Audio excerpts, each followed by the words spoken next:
Hungry? Craving generous portions of hearty soul food? And all for a few euros? Then a Portuguese Tasca is the place for you. A little best of from the menu. Bacalhau à minhota, codfish, fried onions and chips. Vamos! Maravilha. Iscas, it's one of my favorites. Dourada grelhada e está muito boa. Sardinha, At first glance, it's an unassuming place. So what makes it so popular? It's not pretentious. It's what it is, and the food is great. It's more about the food than it is about the rest. It's mostly a place where you come typically with your friends or with your family, mostly on the lunch, not so much dinner. If you know Sr. João, you will see that everyone likes him and likes to come here. Sejam bem-vindos à Imperial de Campo de Ourique, Tasca do João. João has been running the Tasca for 40 years. It's filled with memories of home in northern Portugal. But if it weren't for the Tasca's undercover boss, João's wife Adelaida, their daughter-in-law Mila and son Nuno, the operation would grind to a halt. Tascas are usually a family affair, but for Nuno, the family extends beyond the counter. É uma relação familiar. A gente vê o cliente como fosse nossa família, que ele é a essência de nós estarmos aqui. Regulars who arrive early are often served by the entire family.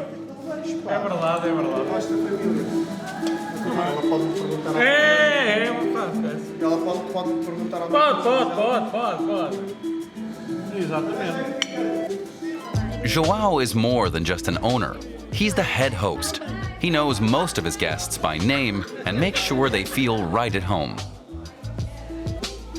You can find pretty much anybody. You can find young people, working class people. You can find older people that meet their friends here, and this also serves as like a social point of entry where people, because in Tascas they know everything about the neighborhood, so when you want to know something, you always ask the people from the Tasca because they know.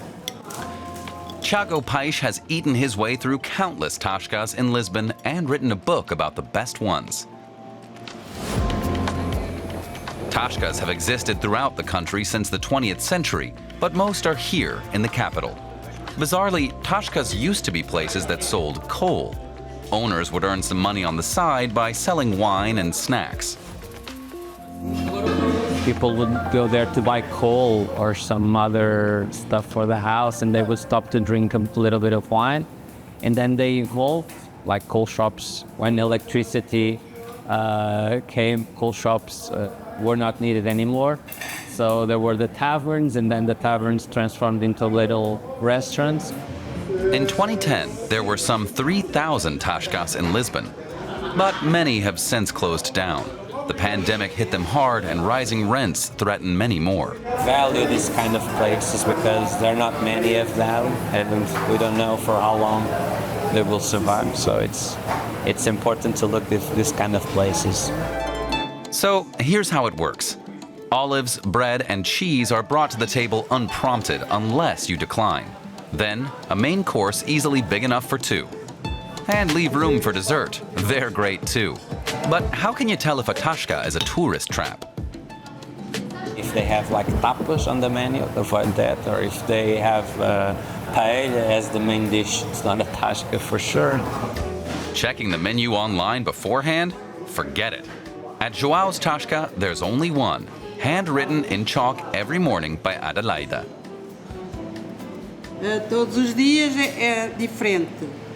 De verão tem coisas mais à base de grelhados. Tenho de inverno tenho pratos mais feitos na panela, comida da panela, que sai mais de inverno, como feijoada, como dobrada. Agora temos bacalhau. fried cod, sardines, fava bean stew. You'll find dishes here truly unique to Portugal. Just give them a try. If you want some pointers, ask your waiter. Here we have an expression, o que é que está a sair rápido? So, what's going out quickly? You know, what's quickly to serve? What's quick to serve? Because that's usually the dish of the day that they have. They have been doing it from the first hours in the morning, so it's always ready to go. Tascas are also good value for money. A full meal, including drinks, will set you back less than 30 euros. But many, including Joao's, close up shop after midday.